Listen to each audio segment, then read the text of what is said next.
Hola, ¿qué tal? Amigos de OpMedicine, soy José Antonio Mil, profesor de OpMedicine, y en esta ocasión vamos a revisar el mecanismo de hipersensibilidad de tipo 2. Este mecanismo de hipersensibilidad es quizá el más complejo de los 4 mecanismos de hipersensibilidad, al menos para su estudio. Este se debe cuando una célula anormal, por cualquier razón, expresa antígenos en su superficie que son reconocidos por inmunoglobulinas solubles, generalmente IgG. Recordemos que las inmunoglobulinas tienen una región Fc, que esta región Fc lo que les confiere es la actividad biológica, que esta puede ser desde activación de otras células como activación del complemento, entre otras. En este caso, el ejemplo más típico de este tipo de hipersensibilidad, la región Fc se une a receptores para Fc de las células natural killer y estas, al ser activadas, se promueve la liberación de granzimas y perforinas que generarán perforación de la membrana con la consiguiente apoptosis de la célula blanco. Entonces, como dijimos, este tipo de hipersensibilidad se debe también a anticuerpos como el tipo 1, 2 y 3 y se unen a antígenos de superficie. Hay 3 principales mecanismos de este tipo de hipersensibilidad: destrucción celular, inflamación y disfunción celular. El mecanismo por destrucción celular, la célula primero es opsonizada por anticuerpos. Estos anticuerpos favorecerán la fagocitosis por parte de los macrófagos y otros fagocitos y también se llevará a cabo la activación del complemento. También así, como lo habíamos comentado, habrá activación de las células CNK, dando lugar a un fenómeno llamado citotoxicidad mediada por anticuerpos. Los principales ejemplos de entidades clínicas mediadas por este tipo de hipersensibilidad sería la anemia hemolítica autoinmune, donde recordemos que esta tiene un espectro de anemia hemolítica fría y anemia hemolítica caliente. La anemia hemolítica autoinmunitaria caliente se debe principalmente a anticuerpos de tipo IgG. Y para fines de preguntas de exámenes o de pase de visita, la principal causa de anemia hemolítica autoinmune caliente sería el lupus eritematoso generalizado. Por otro lado, la anemia autoinmune hemolítica fría, esta se debe, o el mecanismo principal es mediado por anticuerpos de isotipo IgM, en donde la principal causa serían infecciones y clásicamente asociado con micoplasma neumonía. Otra enfermedad de este grupo de daño mediado por destrucción celular sería la trombocitopenia autoinmune, en donde hay anticuerpos antiplaquetarios presentes en el plasma de estos pacientes. Recordemos que característicamente lo que nos debe orientar a esta patología sería, desde luego, un recuento plaquetario bajo y una biopsia de médula ósea con importante hipermegacariocitosis, intentando compensar la pérdida periférica de las plaquetas. También así las reacciones transfusionales típicamente y muy preguntadas, muy importante recordar, estas se asocian a hipersensibilidad de tipo 2 mediada por destrucción celular.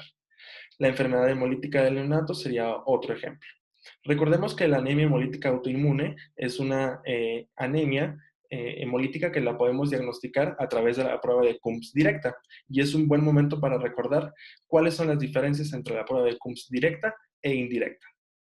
La prueba de Coombs directa, recordemos que lo que busca es anticuerpos que estén asociados a la membrana o la superficie de los eritrocitos.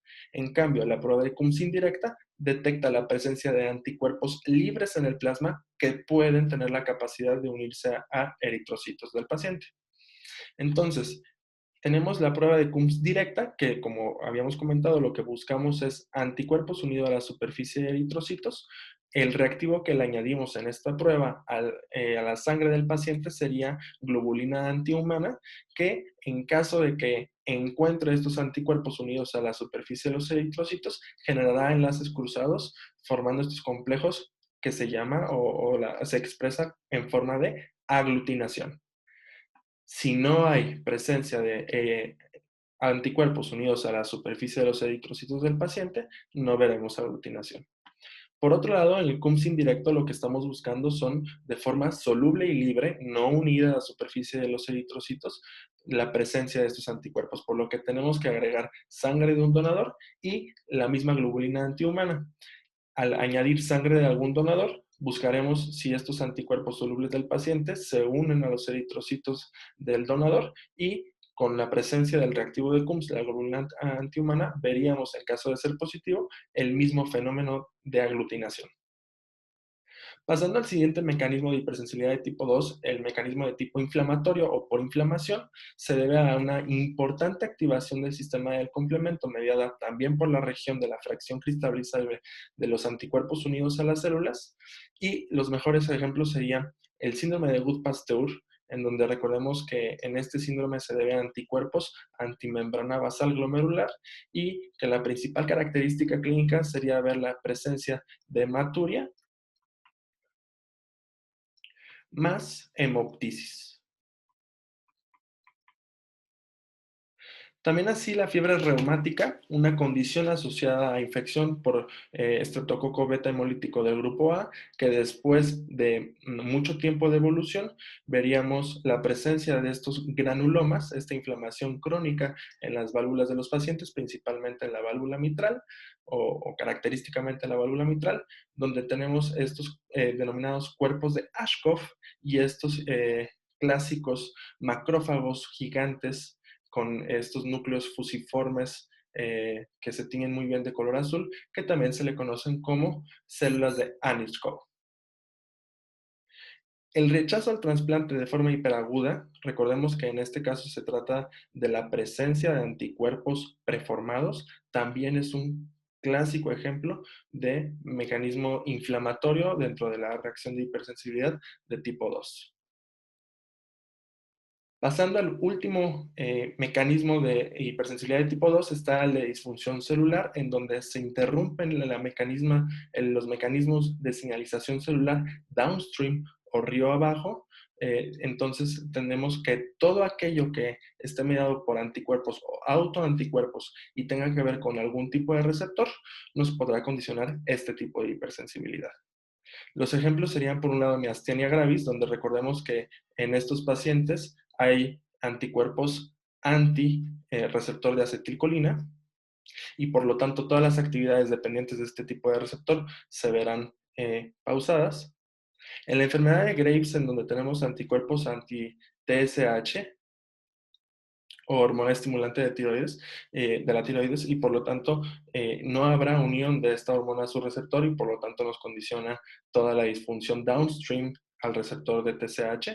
Y el pemphigo vulgaris, en donde como tal no es un daño a un receptor con una función bien identificada, pero recordemos que son anticuerpos antidesmosoma, específicamente antidesmogleína 3, que permite la unión entre los queratinocitos de los pacientes con la consiguiente pérdida de esta superficie y de esta capa de la piel.